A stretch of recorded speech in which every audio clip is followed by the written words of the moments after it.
Why did I get my hopes up? At this point, am I just not allowed to be worried about Corey? He got kidnapped like 2 weeks ago and we're doing this. Good morning everyone and welcome to So we all know that Hogwarts Mystery is a bad game, right? We all know this. The thing is, I enjoy how bad this game is. I just unironically love bad things. I mean, Rakepig is my favorite character, so that stands to reason. But just Quidditch is so bad, so horrendous, that I would not touch it with a 10-foot long pole. If I could delete one thing from this game, I would delete the entire Quidditch storyline. Quidditch is bad and I don't care about it. I wish just Quidditch was just deleted and more attention was put on the main story. I'm worried about Corey. I have been for the last 2 weeks. It was one thing that we got the TLSQ of this one. Fine. We had to get that TLSQ at some point. But Quidditch, who cares about it? No one cares about Quidditch. No one cares about Quidditch outside of Orion, Sky and Wrath. And that's already gone to pot because of the fact that Orion is no longer captain. I just want to give like a hot take, or what I think is a hot take, before we begin this chapter, or whatever this nonsense is going to be. You know, when you're the protagonist of a game, you have companions, right? You have friends, you have companions. It's like the case in any game, every game I've played. I have not played a lot of games now that I think about it. The only games I can think of the top of my head right now is Hogwarts Mystery and, well, Pokemon. You are a protagonist, you have friends, and you have some friends. This is something I wish game developers would learn. Just because you are playing as the protagonist does not mean you have to do every single thing in the game. Your protagonists should be of your friends, your companions should be of some use, and they should have a reason for existing. And not just one sole reason. They should have a character arc. Your companion should have character arc. They should exist. They should exist as people. Why? Because it's like, up until now I've seen like this happens in all games. Your protagonist is overpowered and your companions are underpowered. Why can't there just be sort of equality? Like the protagonist is also just another character. Then you have a friend who is just like that. He's a companion and they're like kind of like you. They are also strong. You don't have to do everything. You don't have to give the protagonist all the power. The companions exist for a reason. Because I've always seen like in games, our protagonists are just robots. They do everything, no questions asked. And then there are the companions who like seem so much more human. Like Pokemon Sun and Moon was my first Pokemon game. And like the protagonist's face is so expressionless. Like at any point of time, there's danger in front of them, but they're like just smiling. Just that 50-yard stare. And in like Hogwarts Mystery, we are doing everything. We are the hero, we are the protector, head girl, head kid, prefect, captain. Like, you don't know. The protagonist does not have to do everything. The protagonist does not have to be everything. I wish game developers would realize this. I can't believe this is a hot take. Anyway, now that I'm done complaining about the existence of Quidditch, Orion, I did not want to see you this week. I am so sorry, mother, but I am just worried about Corey and I do not want to see Orion. I don't want to see the not captain. And I don't want to be captain either. Here I am, Orion. So what it is you wanted to discuss with me? I don't even care about what happened in the last chapter. I stayed up all night, so I thought like, okay, the chapter will come out and I'm going to record it with a good amount of energy, and then we got freaking Quidditch. At the start of your journey this season, I promised to help guide you along the path to becoming a great captain, which I still do not care about, Orion. I want you to be captain. Quidditch would be worth playing if Orion was still captain. I'll say this much. Now our season is well underway and you've had the chance to handle several difficult obstacles for this team. It is true, so much has already happened in this season and we only just finished our first house match. What, just your robes got torn, that's it.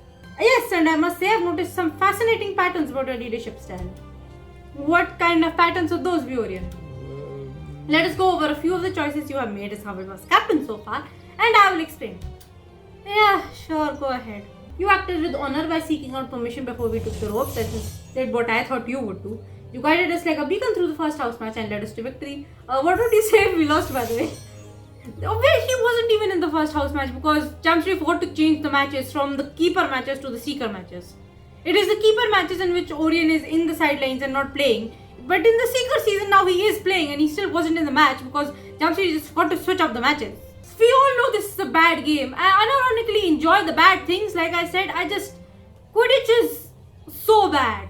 I was patient and compassionate with that team when they got distracted. Yes, that is good. I've been impressed with the leadership skills so far. So dude, I want your leadership skills. I want you to be captain. No one expected our robe-ripping culprit to turn out to be a Nal. More specifically, Barnaby's Nal. What year are we in? Wow, we really have accomplished. I don't care. Anything that we have accomplished under MC in Quidditch, I do not care. I just want Orion. Like, we love Orion in this household, right? He was just the most best captain. He was the great captain. There was no reason for this to change. Other than just make the protagonist do everything. I understand. The protagonists have to be powerful. They have to be the center of attention. But can't they just be human beings first and foremost? Even in Hogwarts Mystery MC, I think of the fact that you have so much pressure on you. How has this child not broken down yet? We did not cry once. Even after Ron's death, might I add. We did not cry at all. I just want protagonists to be human. I want protagonists to be the Legends Arceus protagonists. Like at least a bit like that we were genuinely hurt when we got banished from Jubilife. Now that we've gone over my choices so far, I'm curious to hear what you think. He just said, I don't care, man. I don't care about anything that you said in the energy section. Clearly, you've had some difficult decisions to make, and I find that those can be the ones that shape us the most. What do you mean by that exactly? I noticed that you wisely chose not to report the changing room incident until you knew all the facts. I just did what I thought Orion would do. I want to make you proud at least. If you have to put me in this arbitrary role, I may as well make you proud because you are Quidditch Jesus. I feel like I'm very aggressively loving on Orion right now, but he's just Quidditch Jesus. He's big bro. He's the Quidditch big bro. We love him and I'm just upset he's not captain. I'm just salty. And you also chose to follow the rules and seek Madam Pooch's permission before taking her roles. Seems to me that so far you have exhibited traits that suggested you're a cautious and wise leader. Wouldn't say wise, but okay. But the real question is when it comes to taking risks, is that the type of captain you'd like to be? No, I don't like jumping to conclusions when it comes to Quidditch because it's like Sky did that and that just started such a whole butterfly effect. When it comes to taking action, I'd like to think of myself as a cautious and wise captain. I mean, that's what you said. It shows, Sarai. Already you are well along the path to acute, whatever that word is, your vision. Thanks, Orion. Are there any other observations you've made about my leadership style that you would like to talk about? Now that you mention it, there is one more thing I would like to discuss about the way you command our team. I noticed that you treated Bean with mercy and kindness and she confessed about the trick attack. It was just a trick attack. It's not the worst thing in the world. Worse things have happened. And you also reacted with compassion and understanding when the team lost focus at practice. So far, I'd say you've taken a rather empathetic approach. Is this how you prefer to lead the team? Oh, yes. I didn't fist my foot. I am not a mother. I want to be nurturing and supportive. Wait, Iron Fist mother? It's just when I think about mothers, I think about an Iron Fist. Because that fist has met with my face many times. Look, it's not a correct way of thinking. I should think of mothers as nurturing and supportive. It's just the first thing that comes to mind is an Iron Fist. Do with that information what you will. I always do my best to be a nurturing and supportive leader. I am glad to hear that's right. Understanding yourself is the first step to understanding others. So basically, he's just analyzing our performance based on the choices we have made. I wonder how his conclusions change if you have taken different choices. Maybe I'll watch more videos on this. I can see your leadership style is already beginning to take shape, Sarahi. You hope to be a wise and cautious captain who nurtures their team, and your style suits you well. Yeah, that style is very Sarahi. I like it. Thanks, Orion. And now that my leadership style as Hogwarts captain has been settled and defined, and I hope it will stay that way, perhaps now I can focus my attention on developing another type of style. My style is a seeker. Oh yeah, I forgot about that. Yeah, I've been ranting about being captain. Totally forgot that I was seeker. That is a brilliant idea, Sarai. Just as Murphy and I taught you at the start of our season. Honestly, I enjoyed being beater and keeper a lot more than seeker. I'm not enjoying the seeker minigame a lot. It's very confusing still. Developing an impressive style is one of the 3 most important aspects of becoming a seeker. I need to burn. If we're talking about improving my style as a seeker, I think I might know the perfect person to help.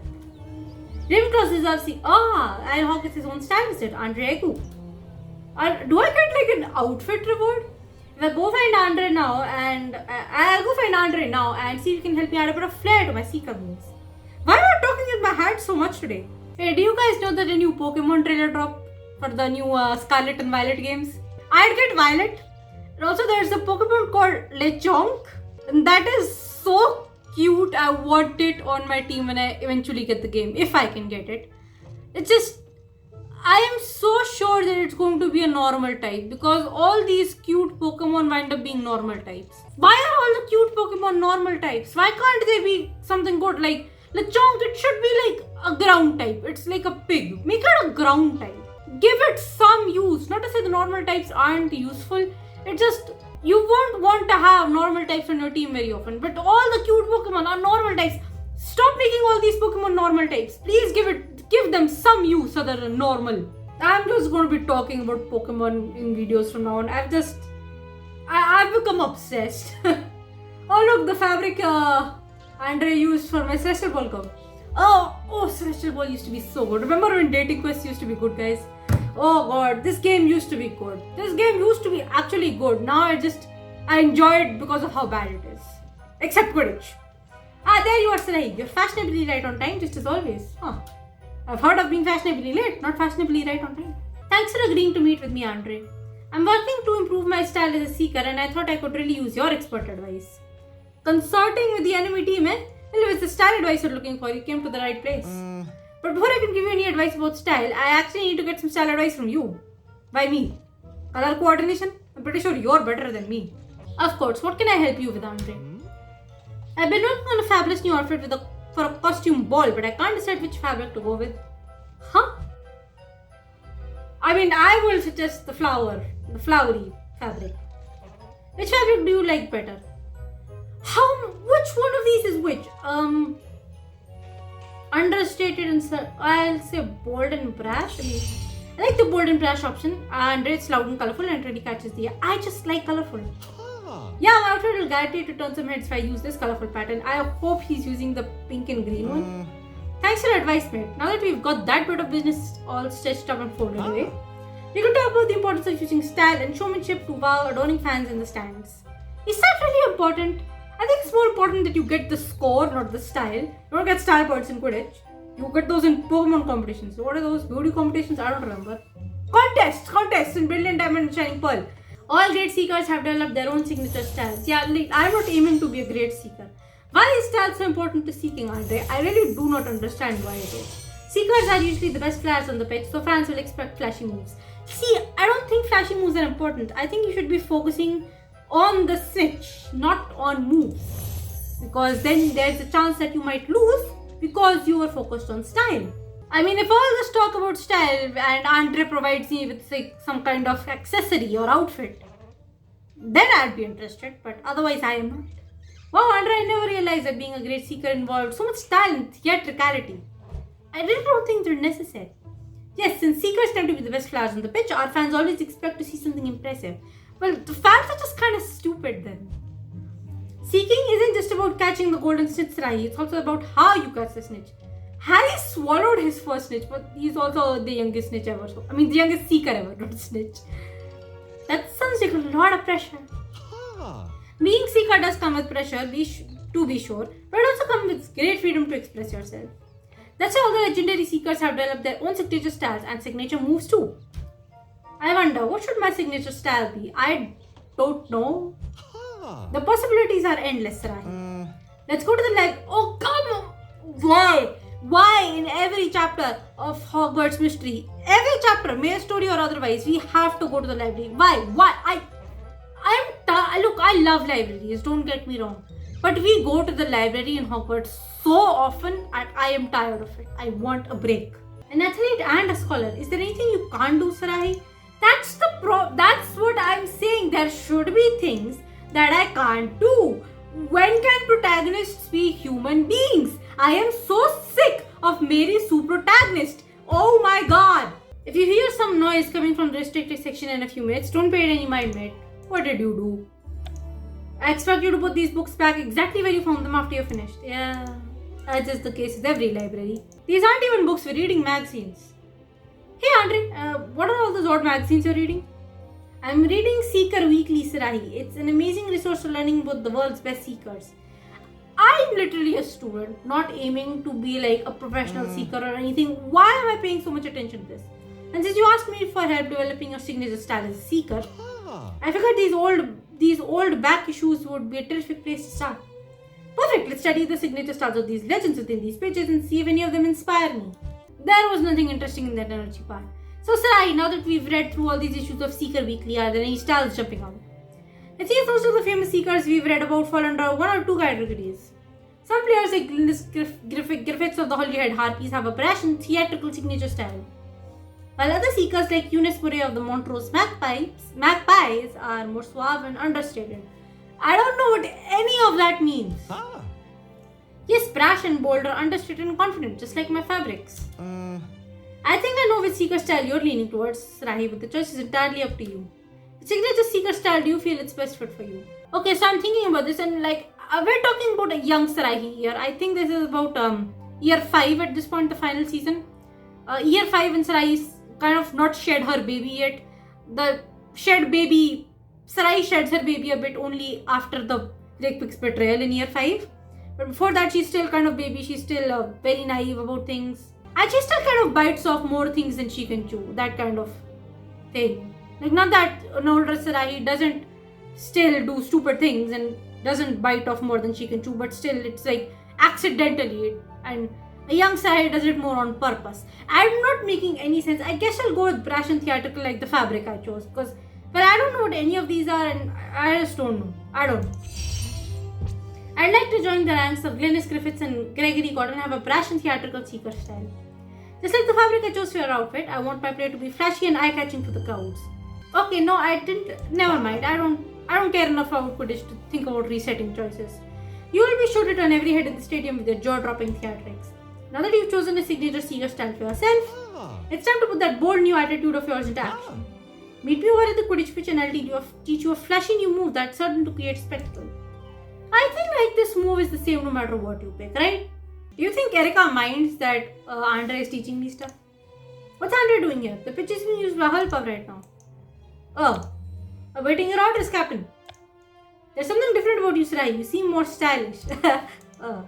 I don't care. Sorry. I should just feel happy that Sky is complimenting you, but I just don't care.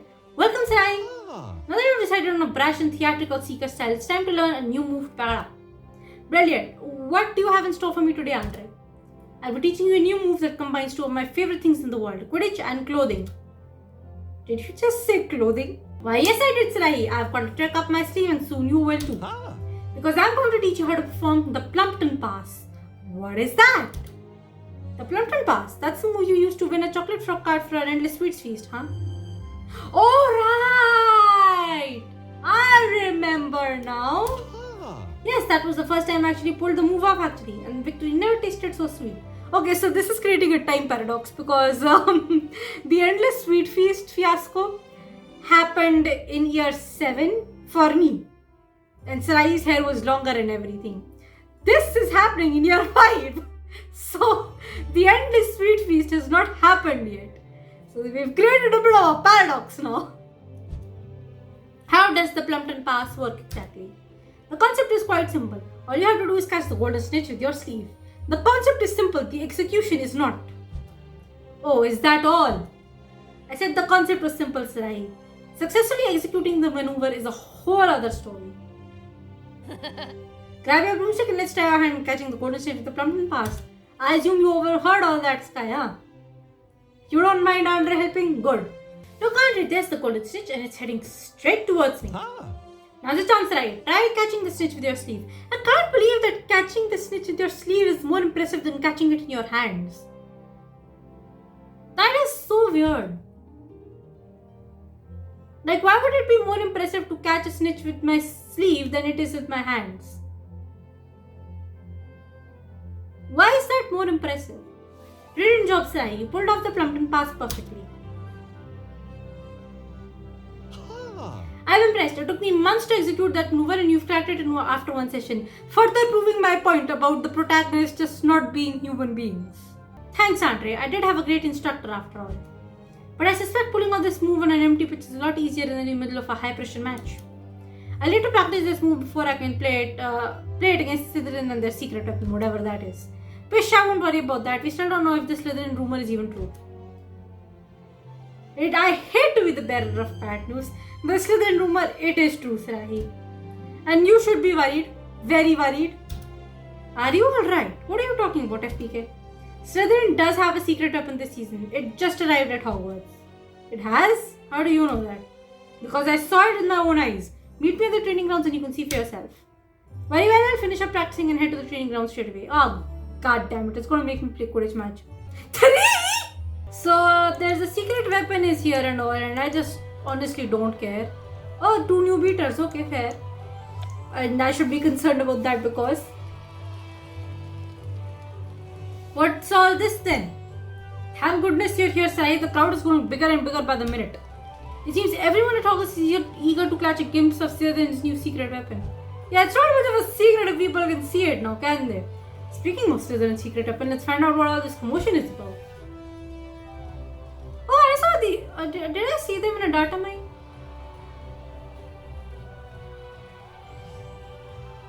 Yeah, I remember seeing these two. I remember thinking they were very cute. I'm afraid so. Who are these guys? I've never seen them at Hogwarts before. The Slytherin know you can't just bring anyone from the outside and have them play on your team. No one has, right? They're new transfer students. Is that allowed? Just put them on the... They just tried today to play Quidditch for Slytherin. Is that allowed? Just bring in new students to play? And also, does Quidditch really need new characters? In the last season?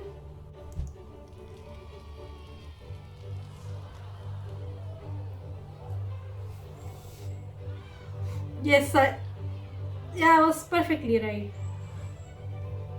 Oh my lord. Oh my lord. Look, I played year 3 and met Parnaby back in 2018. 2022 and my boy might finally have some competition. I never thought I'd say this. They don't seem so scary. After all the build-up was with the secret weapon, these two don't seem all that scary to me. I'm kind of simping. They're kind of cool. Like in a way, it's like how I simp for Volo in Legends Arceus. I'm glad someone at Hogwarts feels that way because from where I'm standing, these two are rather frightening. They're beaters too, which is like the coolest thing. Do you know anything more about who these twins are or where they came from? Your guess is as good as mine. It's right, they just showed up and started practicing. Well, I bet somebody in this crowd has to know something. Let's ask around, see if we can find out anything about the Hogwarts' newest transfer students. I mean, yeah, transfer students is one thing, but like, are you allowed to just be in the Quidditch team all of a sudden? Oh my, these guys are cool. It's like how I thought of Erica when I first met her. I just like I like buff. Like the buff. And these two are like, I don't know if they're buff or chonky. I like them either way. Like, I'll probably change my mind about these two if they're like really mean.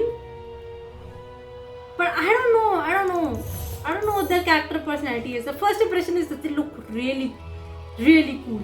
Psst, Captain, wanna know who the new blokes are? I might have some information for you. What have you learned, Sky? We should chat, but not here. Can't afford to tip our hand. Huh? Alright, Sky, let's regroup in the courtyard. We can talk in private. Oh, come on, tell me their names. And then you can tell me all you've learned about our mysterious new opponents. Don't care, tell me their names. Tell me who these guys are. Okay, I can at least say, on the bright side. On the bright side. I am looking forward to the new Quidditch chapter. I want to know who these two are. I'm just gonna come out and say it. These boys are hot. Okay, Jam City, you're wasting my time with Quidditch. Can these two boys are genuinely hot? Can you make them my friends, please? Can you put them on the friends list, please? Just do that. Just do that. I'll be a little happier than I am now. Just a little happier. Because Quidditch still sucks. So that's all for this episode. Ended in a very unexpected way. I thought I'd just be bored. But instead, we got 2 new boys. They have no business being so cool. This Quidditch chapter is settled, and I feel like I was so caught up in complaining about Quidditch at the beginning of this video that I forgot to say Happy Pride Month. Just Happy Pride Month. I don't know what else to say about it. I hope you enjoyed this video. It's definitely a little different from the Quidditch videos I normally do, because normally I'm just so bored I want to end them as soon as possible, but my mind has instantly been changed by this last scene itself, because it's like, who are these boys, where did they come from, and why am I simping? So I hope you enjoyed this episode. We'll be back next week, and please allow me to be concerned about Corey. I'm excited to see the director. I really just want to save Corey. Please don't let anything bad happen to him. He is my homie. I'll see all of you next week. Bye bye everyone. Have a nice day.